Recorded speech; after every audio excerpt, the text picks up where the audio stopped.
Olá, sejam todos bem-vindos para mais uma aula de ciência. Estamos na nossa 12ª aula, continuando com o capítulo 4, o finalzinho do capítulo 4, e a gente vai estudar um pouco sobre os artrópodes, né? Porém, hoje iremos estudar apenas o finalzinho dele, que sobrou os quilópodes e diplópodes, e vamos estudar uma outra classe de seres animais, né? Seres animais vertebrados, que são os equinodermos. Tranquilo, gente? Vamos lá para a nossa agenda. Bom, essa agenda de hoje, com o conteúdo quilópodes e diplópodes e equinodermos. Vocês irão fazer as atividades da página 282 até a 290. Tá? São vários exercícios para a gente poder encerrar de vez esse módulo 2. Tranquilo, gente? Aí na próxima aula a gente já inicia-se com o módulo 3, tá bom? Então aí essas páginas vão ser abordadas todos os conteúdos, né? Desde o início até no final, tá? Então vocês aí têm uma semana aí para poder terminar essas atividades. Se eu tiver passado as atividades aí, pessoal, algumas, tá? Não tem problema não, tá? Você continua fazendo. Eu quero que vocês encerrem, né? Todas essas atividades aí. Mas antes disso, vamos fazer a correção da atividade anterior, tá bom? A primeira questão diz o seguinte: utilize as palavras do quadro abaixo para completar corretamente as sentenças. Aí você tem, quilópodes, crustáceos, diplópodes, inseto e aracnídeo. Quem fez essas questões já estudou um pouco, né, do assunto de hoje, né? Já viu o que é diplópodes e quilópodes, né? Então vamos ver a característica dos diplópodes. Primeiro, eles apresentam cabeça e corpo alongado, com formato cilíndrico, dividido em vários segmentos, com 2 pares de pernas por segmento e um par de antena, tá? Então esse é os diplópodes. Quem é que apresenta carapaça grande, quantidade de apêndice e 2 pares de antena na cabeça? É os crustáceos, tá, gente? Então o item B é os crustáceos. E o outro, apresentam cabeça e corpo alongado, levemente achatado, dividido em vários segmentos, com um par de pernas por segmento e um par de antena. Esse é o quilópodes, certo? Tranquilo? Vamos lá para o item D. Apresentam 3 pares de pernas articuladas, um par de antenas e um corpo dividido em cabeça, tórax e abdômen. Algumas espécies podem apresentar asas. Estão falando de insetos, certo? E, por último, item apresentam 4 pares de pernas e 2 pares de apêndices na região da boca. O corpo geralmente é dividido em 2 partes, o cefalotórax e abdômen. E não apresentam antena. Estão falando dos aracnídeos. Tá? Então, essa primeira questão ela se tratava de todos os artrópodes, tá, gente? Até esses 2 últimos que vamos estudar hoje. É um assunto bem rápido, bem tranquilo, até porque esses animais vocês sempre encontram eles por aí, tá? Estão em toda parte. Em uma aula de ciências, o professor apresentou 3 grupos de artrópodes aos alunos. Eles classificaram os animais de acordo com as características externas, como apresentado no quadro abaixo. Então, o grupo 1 ficou com os insetos. Aí tem aranha e besouro. Grupo 2, aracnídeo, barata e escorpião. Grupo 3, crustáceos, que é o caranguejo e o siri. Aí o item A. Você acha que o grupo formado estão corretos? Caso necessário, reagrupe os animais adequadamente no quadro abaixo. Pessoal, não está correto, gente. O grupo 1 e o grupo 2 estão incorretos. Então, como é que seria o correto do grupo 1? Seria a barata e o besouro, tá? E como é que seria correto o grupo 2? Aranha e escorpião. Ok? Então, essa é a correção. Grupo 3 está correto, caranguejo e siri. Cite uma característica estrutural exclusiva de cada um dos grupos que se formou acima. Então, os insetos, por exemplo, eles possuem 3 pares de apêndices locomotores e um par de antenas. Os aracnídeos, eles possuem 4 pares de pernas e não têm antenas. E já os crustáceos, né, eles possuem grande quantidade de apêndice e carapaça. Tranquilo, gente? Continuemos.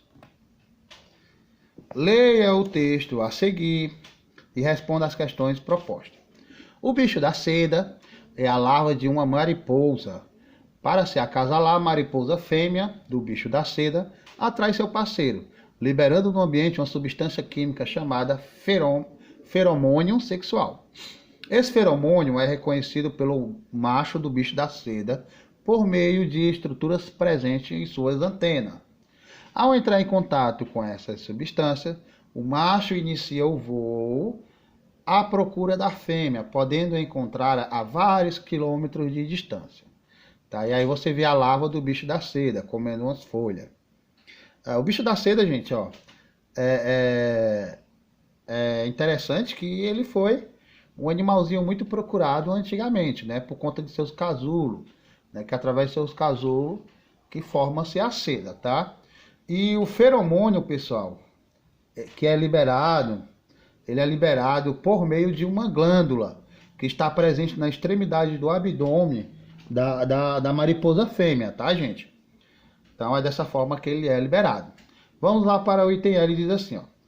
De acordo com o texto, qual é a importância do feromônio para a mariposa? Bom, o feromônio ele é liberado pela fêmea da mariposa, né?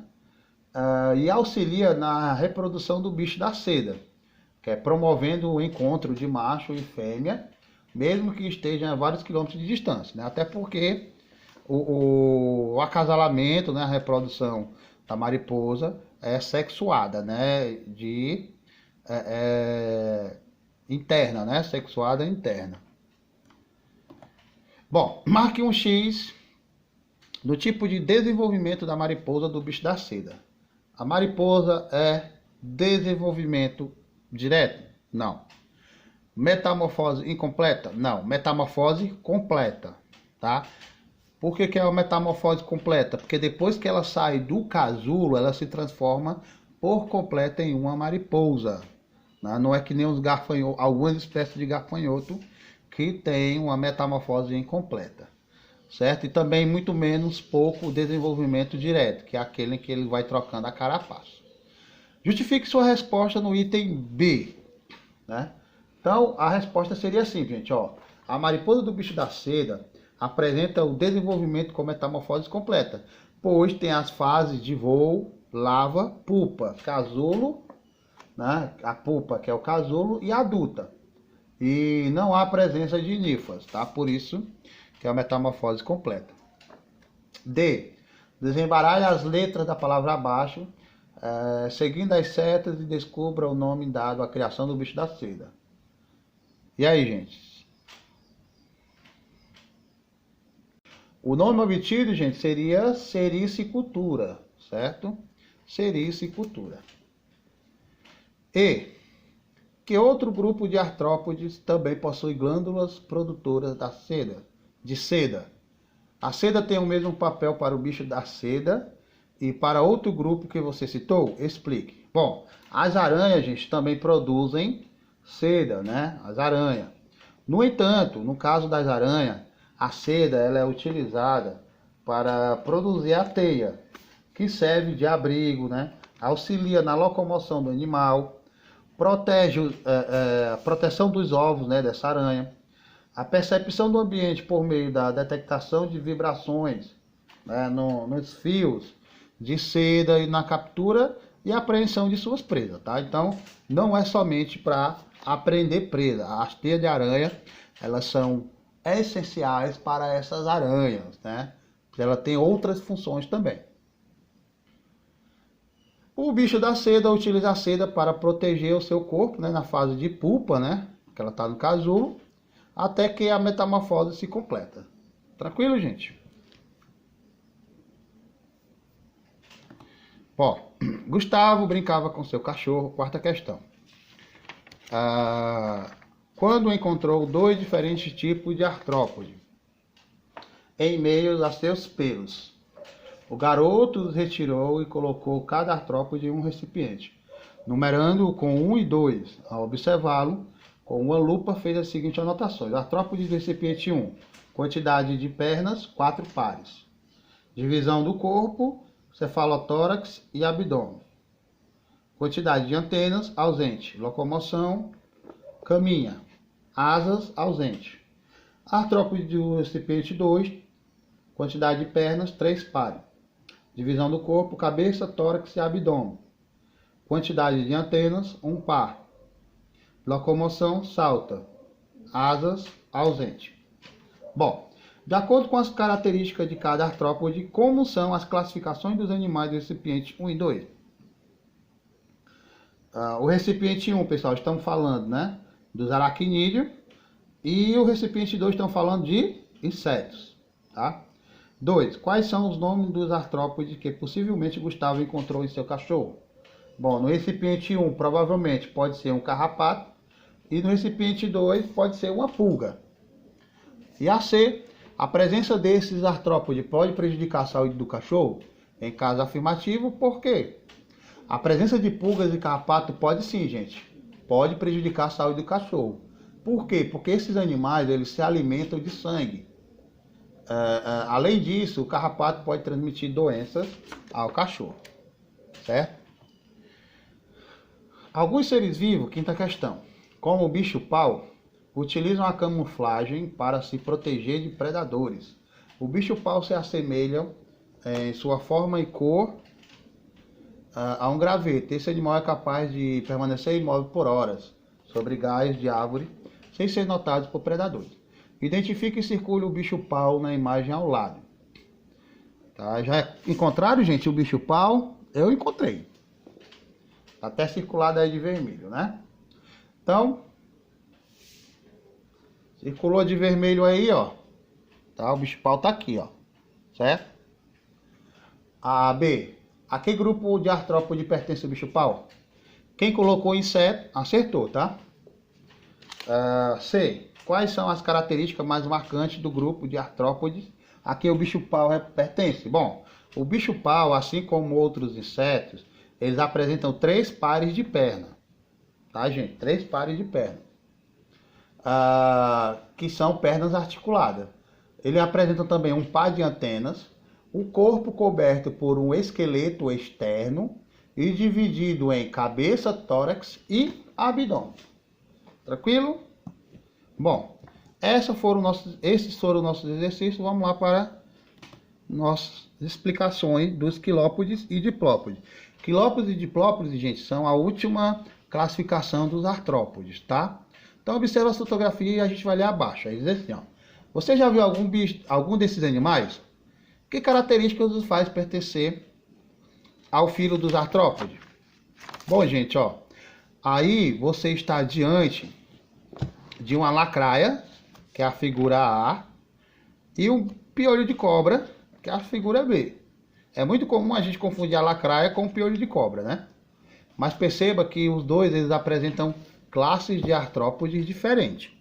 Bom, na fotografia A, que é a lacraia, ela representa representante, né, do grupo dos quilópodes, né? Então, não é nem classe, é grupo, tá, gente?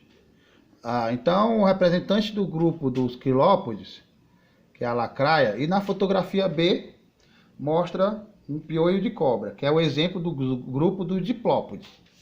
Tá? Então, esses animais, eles são terrestres, e eles vivem em ambientes úmidos, como embaixo de rochas e madeira, ou no interior do solo. Tá? Eles também possuem uma cabeça e corpo alongado, que é dividido em vários segmentos. Tá? Segmentos são essas divisóriazinhas aqui, ó, tá?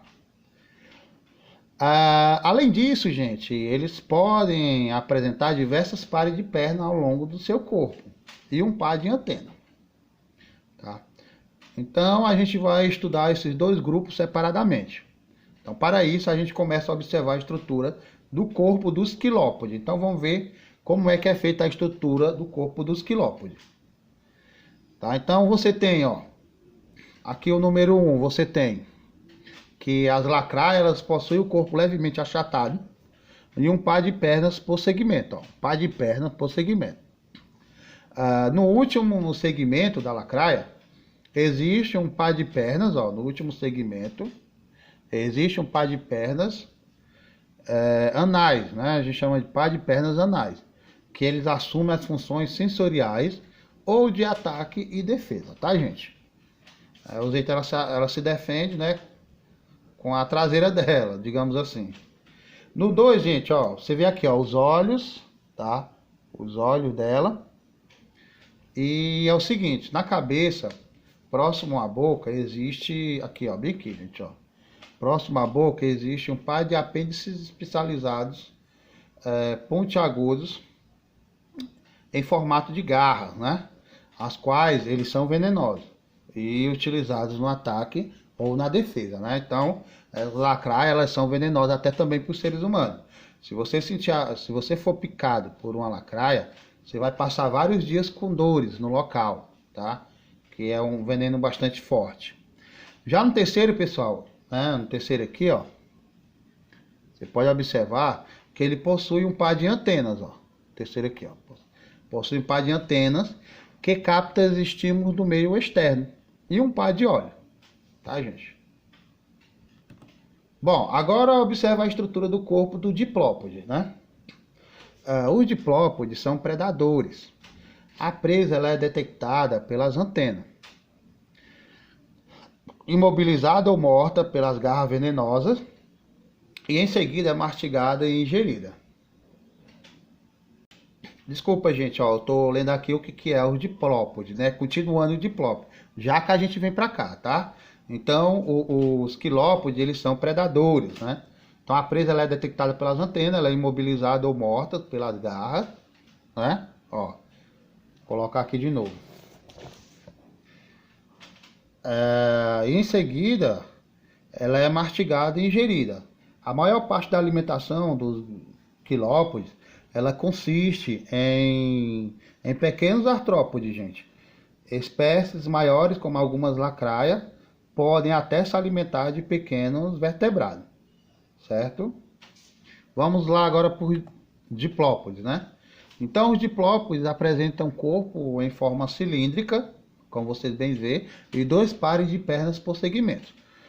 Na cabeça, eles possuem um par de antenas, com as quais eles percebem o ambiente por onde eles caminham. Os olhos podem estar ausentes ou são formados por dois conjuntos de olhos simples, tá, gente?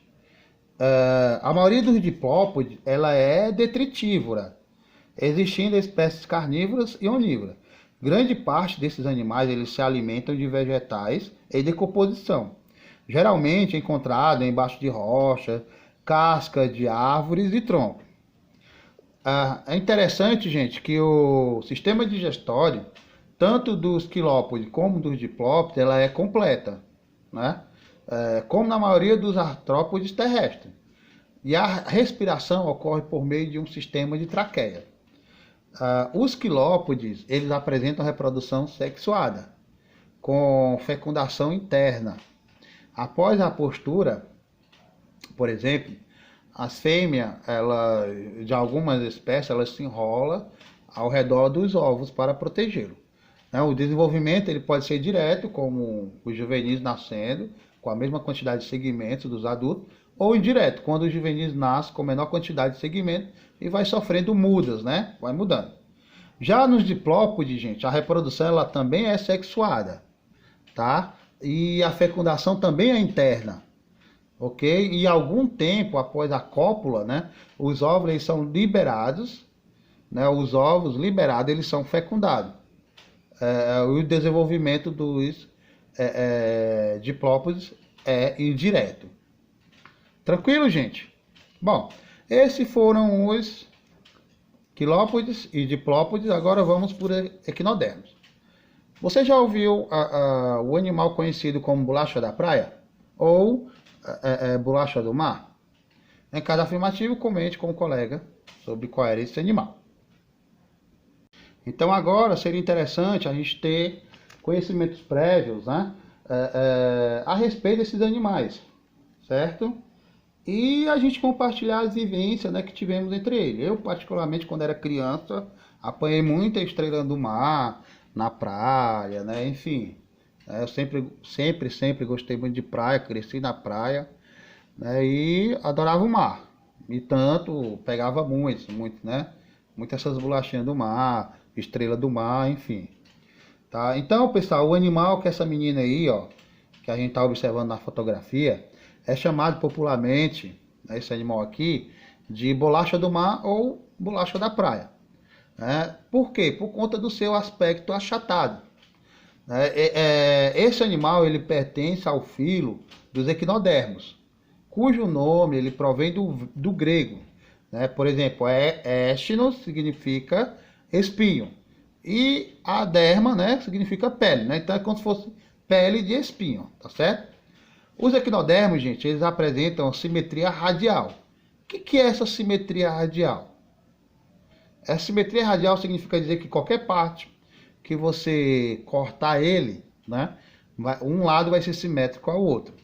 O esqueleto dele é interno, ou seja, ele vai ter o endoesqueleto e formado por ossículos, que são pequenos ossos de calcário. Em geral, gente, essas estruturas apresentam pequenas projeções na superfície do corpo do animal, em forma de espinho, que é por isso que dá característica, ao nome do filo, tá certo? Bom, vamos explicar aqui o que é a simetria radial. Os animais ele podem ser categorizados de acordo com a sua simetria, seu corpo apresenta. Para isso, é necessário traçar planos verticais que passem pelo eixo central do animal. Então aí você tem, quando ao traçar os planos verticais em cada uma das partes são iguais entre si, a gente considera-se que esse animal apresenta uma simetria radial, como esse caso aqui. Já na simetria bilateral, apenas um plano divide o corpo do animal em duas metades iguais. Então, aqui você tem um exemplo de um plano de simetria bilateral e aqui você tem um plano de simetria radial. Tá?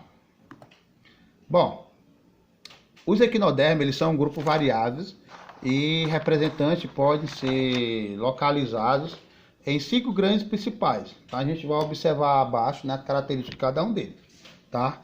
Por exemplo, você tem as classes do asteroides, equinoides, ofiuroides, crinoides e holoturoides. Os asteroides, gente, que fique bem claro, não é os astros, não são os corpos celestes que são estudados em astronomia, tá? Aqui, esse asteroide, ele se refere a uma classe de equinodermos, tá? Então, asteroide, quando você estiver falando de asteroides,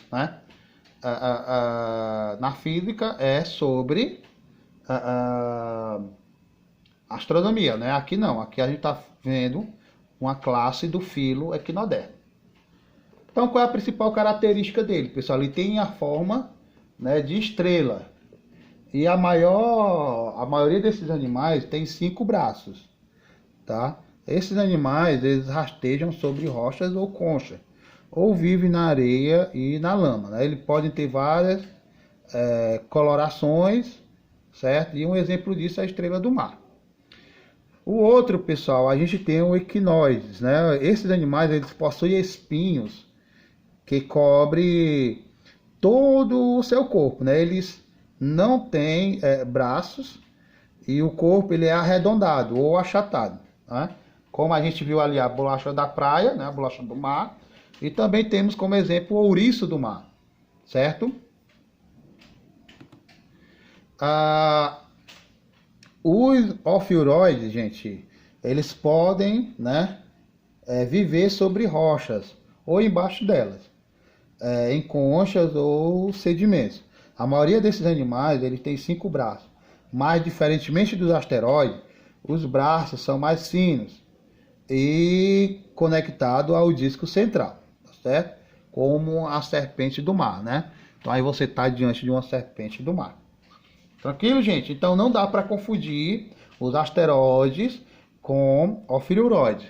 Gente, outra característica, os asteroides, que são as estrelas do mar, ele tem um sistema, um sistema de corpo mais lento. Já as serpentes do mar, elas são mais dinâmicas, digamos assim, elas se movimentam mais, tá? Então aí também pode contar como uma diferença. Gente, ó, esses animais apresentam uma estrutura. Ah, desculpa. Os crinoides, né? Vamos lá para os crinoides. Nos crinoides, gente, esses animais, eles apresentam uma estrutura que dá sustentação ao corpo e os liga ao substrato, além de braços longos e ramificações. A boca fica voltada para cima. Alimentam-se de partículas em suspensão na água, são sedentários ou se movimentam pouco, né? Bem parecido com a estrela do mar, né? Então, o lírio do mar e pena do mar, tá? São exemplos de crinoides. E por último, gente, temos a classe do holoturoides, né? Os holoturoides, ele tem um corpo alongado e não possui braços. Eles apresentam grande variedade de hábito. Alguns são cavadores, outros rastejam no substrato e alguns vivem em fendas, né? Então o pepino do mar é o exemplo. Inclusive, gente, o pepino do mar está ameaçado de extinção, tá? Se caso vocês virem algum pepino do mar, né, na praia, não mexa, deixa o bichinho lá, porque está escasso e cada ser vivo tem uma função essencial na natureza. Bom, já vimos que os equinodermos eles têm ossículos, né, que compõem o esqueleto interno. Essas estruturas protegem os sistemas internos e fornecem a rigidez necessária para a locomoção do animal, tá, gente? Então, a estrutura do corpo dos equinodermos varia de uma classe para outra, né? Então, a gente vai ver abaixo a estrutura do corpo de um asteroide, né, que é uma estrela do mar. Primeiro, pessoal, em geral, eles apresentam um disco central, certo? Na qual saem os braços. Segundo, na superfície arboral, ou seja, distante da boca, há espinho, certo? Que é essa partezinha aqui, a boca é bem no centro aqui, ó. O ânus fica localizado próximo ao centro também dessa superfície, tá, gente? Que é o 3 aqui, ó. O ânus fica bem por aqui assim. No disco central encontra-se uma estrutura chamada madreporito, né? O madreporito, uma estrutura que fica próximo, né, à boca, certo? No disco central, desculpa. B, gente, ó, na superfície oral, em cada braço existe sulcos ambulacrários, né, que são rodeados de espinho. E 6, né, dos sulcos ambulacrários saem os pés ambulacrários, que é como ele se locomove, ele se rasteja, tá certo?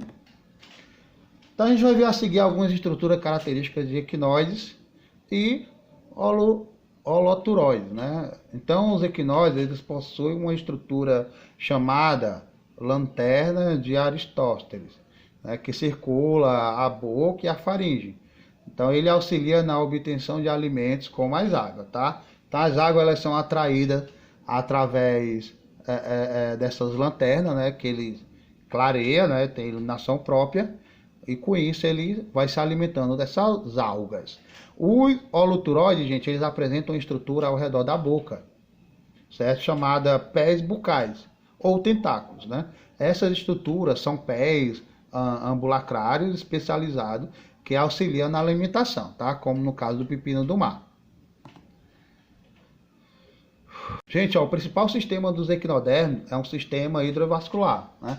Que eles são compostos por canais, por meio do quais a água ela circula.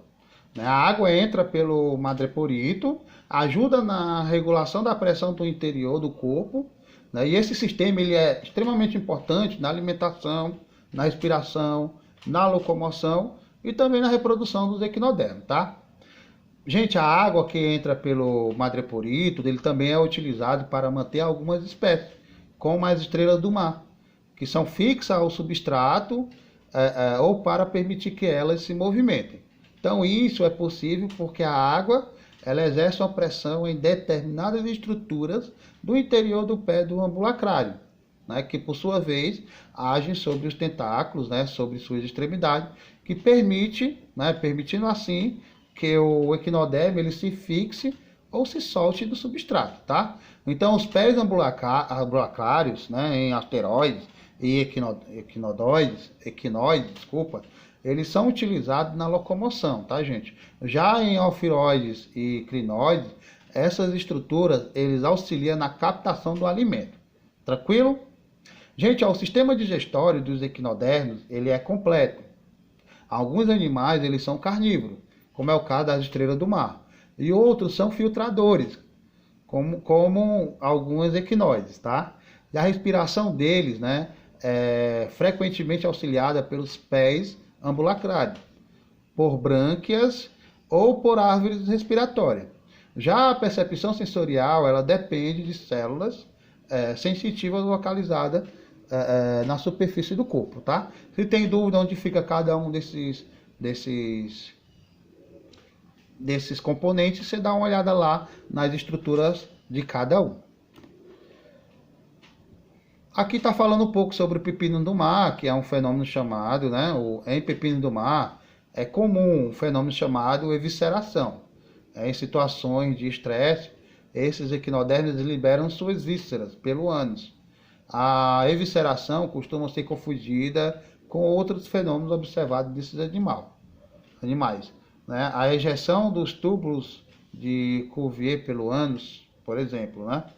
Então, essas estruturas são pegajosas e podem ter veneno, tá, gente? Auxiliando na captura do alimento. Tanto o trato digestório quanto os túbulos do Cuvier do pepino do mar são regenerados. Tá? Então,